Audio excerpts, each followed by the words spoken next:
الحمد لله رب العالمين والصلاة والسلام على أشرف المرسلين نبينا محمد وعلى آله وصحبه أجمعين والتابعين ومن تبعهم بإحسان إلى يوم الدين.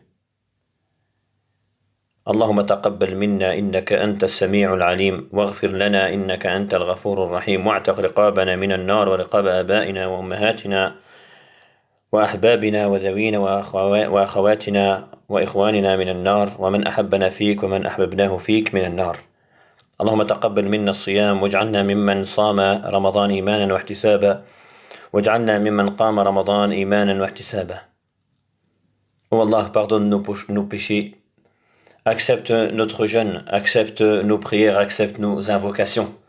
Oh Allah, donne-nous la vie, prolonge notre vie afin que nous puissions encore une fois profiter de cette énorme occasion que tu nous as offert, c'est-à-dire le mois de Ramadan.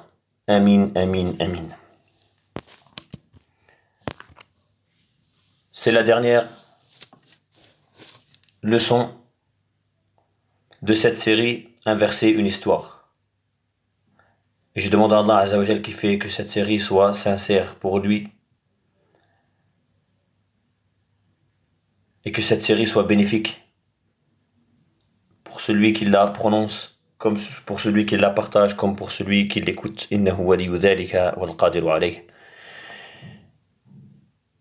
Les Bédouins sont venus voir le prophète sallallahu alayhi wa sallam, et ces Bédouins s'étaient convertis à l'islam,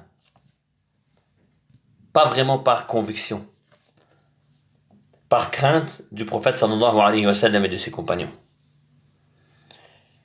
Ils sont venus voir le prophète sallallahu alayhi wa sallam à Médine. Ils ont dit au prophète sallallahu alayhi wa sallam: Ô Muhammad alayhi salatu wa salam, nous avons cru en toi, nous nous sommes convertis à l'islam, nous n'avons pas fait la guerre contre toi, nous t'avons pas combattu comme d'autres tribus t'ont combattu, t'ont fait la guerre. Ô Muhammad, donne-nous de l'argent, donne-nous une partie d'aumône. Ils sont venus citer leur conversion à l'islam et le fait qu'ils n'ont pas combattu le prophète sallallahu alayhi wa sallam comme l'ont fait d'autres tribus, comme si c'était une faveur de leur part envers Allah Azza wa Jal et envers le prophète sallallahu alayhi wa sallam qu'ils sont convertis à l'islam. En réalité, c'est un don, c'est une faveur d'Allah Azza wa Jal envers vous. Comment tu peux venir voir le prophète sallallahu alayhi wa sallam en lui disant, comme si tu avais fait une faveur au prophète sallallahu alayhi wa sallam et une faveur à Allah Azza wa Jal en te convertissant à l'islam, ce n'est pas une faveur que tu as fait, mais plutôt le contraire. C'est une faveur d'Allah subhanahu wa ta'ala qui t'a compté parmi les guidés. C'est une faveur du prophète sallallahu alayhi wa sallam qui est venu, par la grâce d'Allah Azza wa Jal, te sortir de l'ignorance vers la science et te sortir des ténèbres vers la lumière. Par la grâce d'Allah subhanahu wa ta'ala, par le Coran qu'Allah Azza wa Jal lui a révélé. C'est une faveur d'Allah Azza wa Jal et du prophète sallallahu alayhi wa sallam envers vous, mais pas le contraire. Ce n'est pas une faveur de votre part de vous être reconverti à l'islam et de ne pas avoir combattu le prophète sallallahu alayhi wa sallam. Ici, Allah subhanahu wa ta'ala a révélé le verset suivant. Ils te rappellent, c'est-à-dire les Bédouins, ils te rappellent leur conversion à l'islam, comme si c'était une faveur de leur part. Dis, ne me rappelez pas votre conversion à l'islam comme une faveur.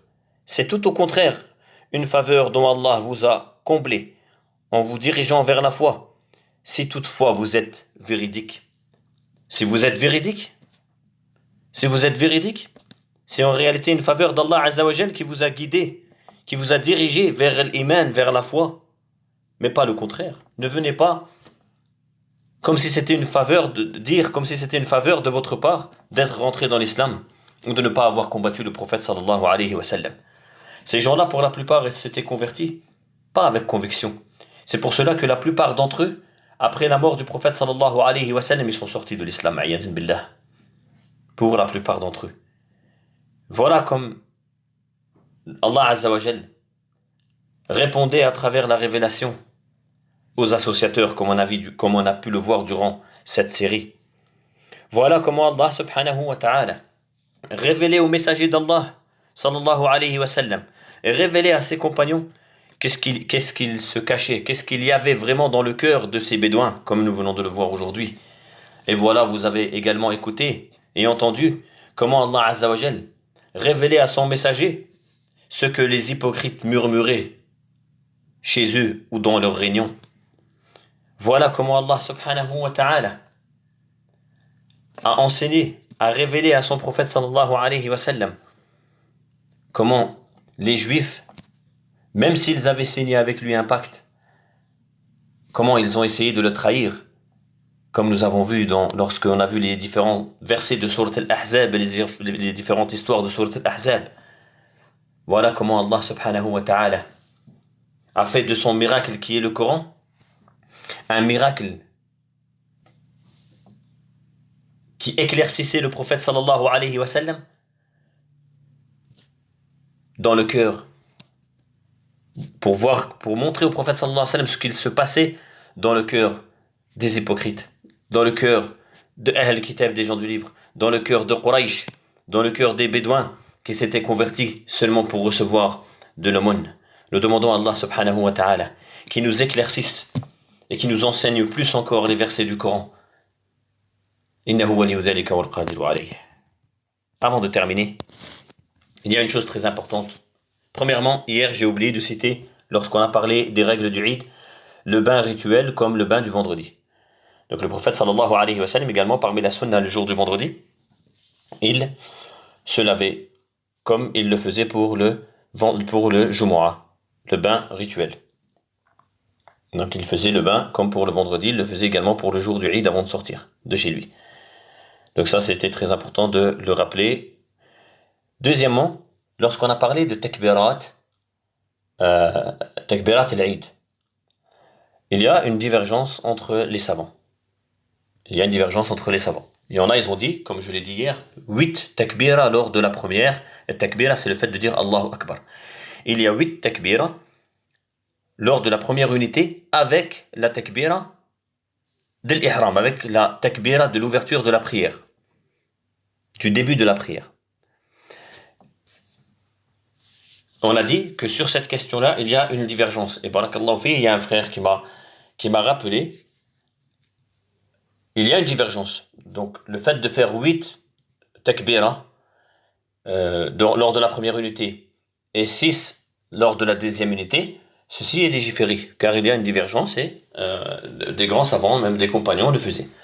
Maintenant, c'est vrai que Ibn Abbas, radiyallahu anhuma, Ibn Omar, faisait 7 takbira. Et c'est ça qu'il faut faire, wallahu a'lam. C'est ça qui était répandu chez les compagnons, et c'est ça qui était répandu c'est ça que le prophète sallallahu alayhi wa sallam faisait le plus souvent. Même si c'est vrai que d'autres compagnons ou d'autres savants également, c'est pour ça que je dis qu'il y a une divergence. Il y en a, ils ont fait que 4 takbira. Il y en a, ils ont fait 9 takbira, jusqu'à 9 takbira. Mais ce qui est le plus répandu, c'est vrai, c'est comme le frère me l'a rappelé hier, ce qui est le plus répandu, c'est effectivement le fait de faire 7 takbira avec takbirat al-ihram lors de la première unité, c'est-à-dire de dire Allahu Akbar, puis de rentrer dans la prière, puis après de faire 6 takbira, et après réciter le Fatiha et réciter la sourate.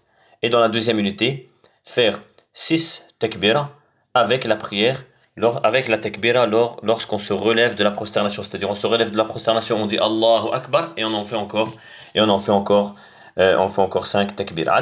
Ça c'est le mieux, c'est ce que faisait Ibn Abbas et Ibn Omar, comme il a été cité, mais il faut savoir qu'il y a une divergence et que d'autres compagnons faisaient autrement, et qu'il y a divergence sur la question. Maintenant, c'est vrai que ce que je viens de citer est le mieux, et ce que Ibn Abbas, radiyallahu anhuma, Ibn Omar faisait le plus souvent, et ce que le prophète sallallahu alayhi wa sallam faisait le plus souvent.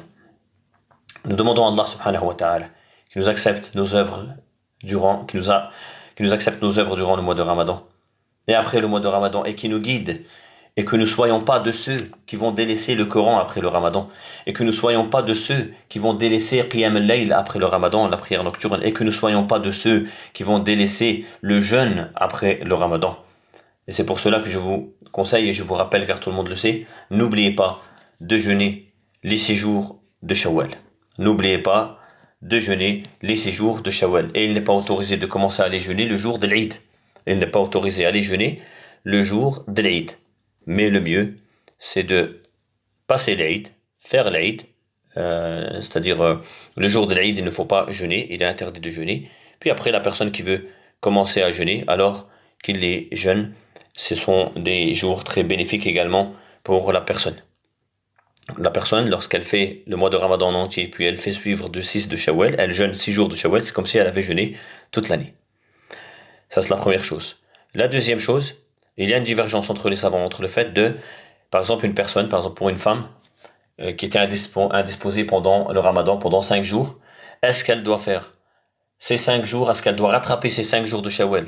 Est-ce qu'elle doit rattraper ces 5 jours de Ramadan, puis faire 6 jours de Shawwal? Ou est-ce qu'elle peut faire ces 6 jours de Shawwal et rattraper les jours du Ramadan plus tard? Ici, sur la question également, il y a une divergence. Le mieux, c'est que la personne qui a raté des jours du mois de Ramadan rattrape ces jours du mois de Ramadan, s'ils ne sont pas nombreux, puis il jeûne les 6 jours de Shawwal. Pourquoi? Car le prophète sallallahu alayhi wa sallam dit dans le hadith, celui qui a jeûné tout le Ramadan, celui qui a jeûné le Ramadan, ça veut dire le Ramadan en entier.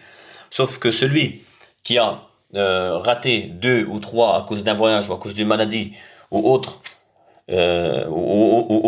il n'a pas jeûné le Ramadan en entier. Donc le mieux pour lui, c'est de jeûner le Ramadan en entier, puis de faire les 6 jours de Shawwal. Et sur la question, il y a divergence.